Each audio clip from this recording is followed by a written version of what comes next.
자, 여러분 안녕하십니까? 이번 차시에서는 마케팅 조사의 계획, 그리고 마케팅 조사의 종류에 대해서 살펴보도록 하겠습니다. 그 조사를 실시할 때 가장 먼저 해야 될 것이 계획이죠. 계획이 잘 되어야만 실행도 제대로 할 수가 있습니다. 그래서 학습 목차에 보시면 먼저 문제를 파악하는 것과 조사 계획의 수립에 대해서 공부를 하게 되겠고요. 그 다음에 계획을 하기 위해서는 조사에 어떤 것들이 있는지를 살펴봐야 되기 때문에 마케팅 조사의 종류도 파악을 해보도록 하겠습니다. 구체적인 내용은 학습 목표에 나와 있는데요. 먼저 마케팅 조사를 할 때에는 문제를 잘 파악해야 되겠고 또 문제 파악이 무엇인가라는 것도 사실상 실무자들이 잘 이해를 해야 됩니다. 그렇기 때문에 문제 파악의 의미 그리고 범위에 대해서 살펴보고요. 그 다음 조사를 같이 실행한다 하더라도 가능하다면 효율적으로 조사를 실행하는 것이 좋은 결과를 얻기 위해서 중요한 방법이 되겠고 또 절차가 되겠습니다. 그래서 효율적인 조사를 위한 마케팅 조사 계획의 수립 절차 어떻게 진행해야 되는지 한번 같이 생각해 보도록 하겠습니다. 그리고 또 중요한 것이 있죠. 조사를 할 때 어떤 내용들이 포함되어야 할지를 미리 알고 시작해야만 나중에 결과가 나왔을 때 이거 놓쳤구나 라고 후회하지 않게 됩니다. 이렇게 되면 비용의 낭비가 있겠죠. 그런 의미에서 조사에 포함되어야 될 내용들 하나하나 좀 살펴보고요. 마지막으로 마케팅 조사의 유형은 무엇이 있는지를 한번 살펴보도록 하겠습니다. 자, 이제 다음 페이지로 넘어가서 본격적으로 학습을 시작해 보도록 하겠습니다. 자, 그럼 첫 번째로 문제의 파악에 대해서 한번 살펴보겠습니다. 자, 일단 문제의 파악이라는 건 굉장히 중요하다고 앞에서도 강조를 했는데요. 일단 문제의 원인이라든지 표면적으로 나타난 결과, 그리고 증상, 이런 것들을 잘 우리가 구분을 해볼 필요가 있습니다. 자, 시장 점유율이 하락했다라는 것들은 표면적인 결과가 되겠죠. 그 다음에 예를 들면, 소비자들이 구매하는 주기가 조금 달라진 것 같아. 이런 것들은 표면적인 결과도 되고 또 때로는 우리가 심텀이다, 증상이다라고 이야기할 수 있는 요소가 되기도 합니다. 그런데 문제의 원인은 그 시장 점유율의 하락이라든지 매출 감소가 아니죠. 우리 제품이 가지고 있는 불만 요소가 있다라든지 아니면 유통 채널에서의 문제가 있다라든지 또는 경쟁업체가 새로운 제품을 출시했기 때문에 이런 문제가 생겼을 수도 있습니다. 그렇기 때문에 우리가 나타난 증상이라든지 결과 이런 것들을 문제의 원인하고 좀 구분해서 살펴봐야 되겠고요. 그 다음 이런 것들을 마케팅 관련 의사결정으로 연결시켜서 의사결정에서의 문제점이 무엇인지 또 살펴봐야 되겠습니다. 그리고 그 다음에 해야 될 것이 바로 마케팅 조사 문제는 어디까지 우리가 건드려야 될 것인지 이런 것들을 잘 정리를 해야 되겠죠. 우리는 전지전능한 관리자가 아닙니다. 물론 다른 부서에서 해결해야 될 문제들이 나타나기도 하는데 이런 것들을 발견을 하면 그런 것들은 다른 부서에 이관을 하면 되겠습니다. 그 대신 우리가 실행해야 될 것은 마케팅 조사에 국한되어 있기 때문에 물론 그렇다고 해서 그것만 살펴보면 안 되겠지만 문제들을 잘 따져보고 그 다음에 우리가 다른 부서에 넘겨줘야 될 것들은 넘겨주고 그 대신 우리가 마케팅 조사를 통해서 얻어내야 될 자료들 그것이 의사결정에 어떻게 연결이 될지 이런 것들을 잘 찾아내서 그 다음 보시는 대로 조사 노력을 여기에 집중시키는 것이 우리가 해야 될 일입니다. 사실 요즘은 우리가 무엇이든지 잘 알아야 되기는 합니다. 그렇긴 하지만 그 잘 알아야 된다라고 한다는 것은 결국 다른 부서에서 해결할 일도 내가 해결한다 이런 의미가 아니라 우리가 해야 할 일, 옆에서 해줘야 할, 때로는 우리가 포기해야 할 일도 있습니다. 이런 것들을 잘 파악해서 우리가 조사할 때 과연 어디에 역량을 집중해야 되는지 그래서 우리가 어떤 결과를 도출해야 되는지 이런 문제를 잘 파악하는 것이 역량이 되겠죠. 자, 그래서 원인과 결과 증상들을 항목별로 구분을 하고 그다음 이런 것들이 우리 마케팅 관리자로서 의사결정해야 될 부분하고 어떻게 연관이 되는지 그렇다면 의사결정을 위해서 어떤 자료를 조사해야 될지 요것들을 잘 정리해서 조사 역량을 집중시켜라. 라는 이야기가 되겠습니다. 그렇기 때문에 우리가 문제를 파악할 때에도 항목별로 구분을 잘 해야 되겠죠. 자, 그래서 마케팅 상황이 처한 문제를 우리가 잘 파악하는 것들 굉장히 중요합니다. 이 파악이라고 하는 것은 취사 선택을 의미하는데요. 다 하는 것이 아니라 정말 해야 될 것, 또 결과를 얻어내기 위해서 필요한 것이 무엇인지를 취사 선택하는 과정이다라고 생각을 하셔야 되겠습니다. 자, 그 다음에 이제 관리자니까 의사결정의 문제에 대해서도 당연히 생각을 해야 되겠죠. 다시 말해서 시장 점유율 회복을 위해서 과연 우리가 무엇을 해야 될까 하는 것이 의사결정의 포인트가 되겠고, 또 예를 들면 시장 세분화를 하는데 과연 지금까지 쓰고 있던 시장 세분화 기준을 유지하는 것이 맞을지, 아니면 다른 기준을 통해서 우리가 시장 세분화를 하는 것이 바람직할지, 이런 것들 의사결정해야 될 부분입니다. 또 촉진을 하고 있는데 촉진 활동에 들어가는 예산을 과연 늘려야 될지, 그대로 써야 될지, 아니면 촉진 믹스 요소들별로 배분을 달리해야 될지, 이런 것들 의사결정을 해야 되겠죠? 자, 그러다 보니까 앞으로 다시 가서 문제의 원인을 잘 파악해야만 의사결정을 할 때 제대로 된 자료를 가지고 지원을 받아서 답을 낼 수가 있겠죠.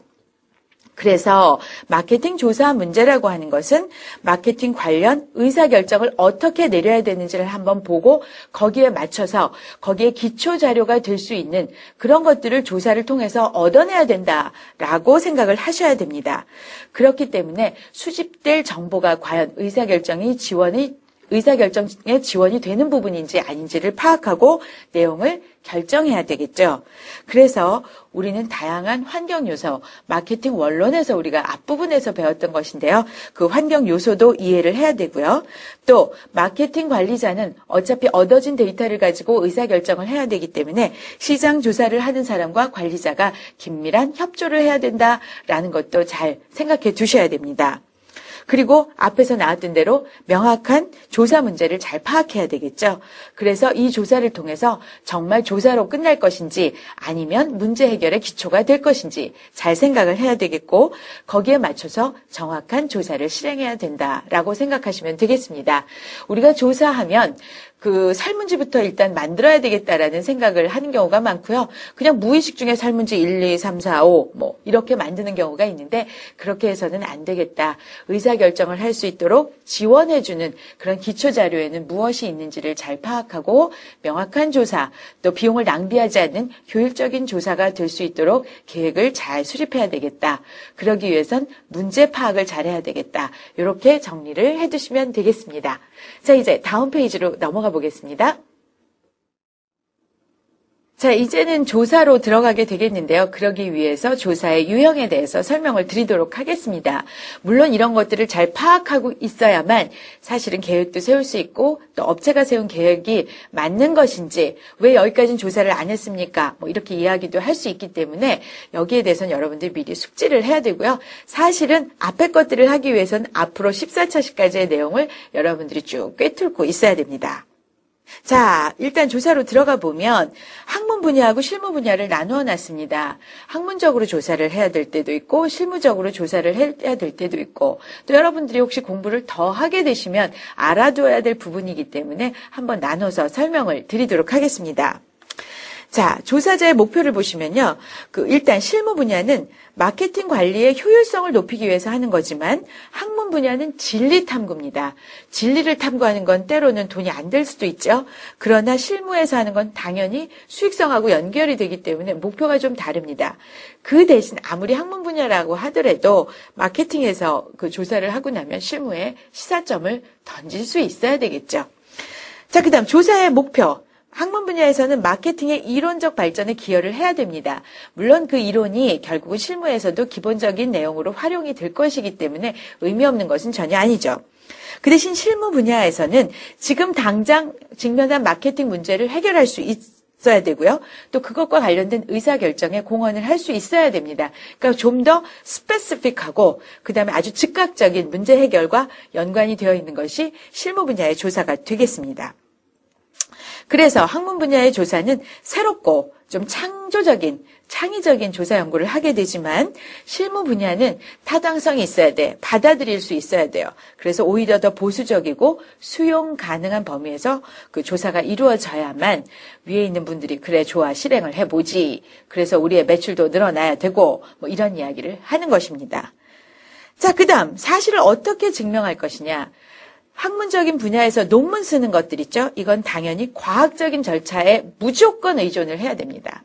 그 대신 실무 분야는 물론 이런 절차에 근거를 해야만 설득을 할 수 있지만, 그 과정에서 관리자와 협의도 될 수 있다라는 부분. 그래서 관리자의 인사이트, 뭐 이런 것들 굉장히 중요하다라는 것이고요.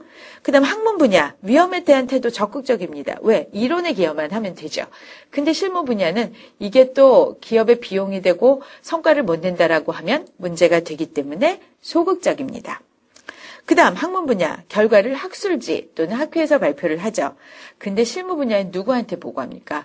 학술지에 발표하지 않습니다. 의사결정자에게 보고합니다. 왜? 이걸 통해서 의사결정을 하기 때문이죠. 그 다음 강점, 학문 분야는 특히 신뢰성과 타당성이 있는 조사 방법, 분석 기법을 적용을 합니다. 그러니까 누구나 받아들일 수 있는 것이 대부분이고요.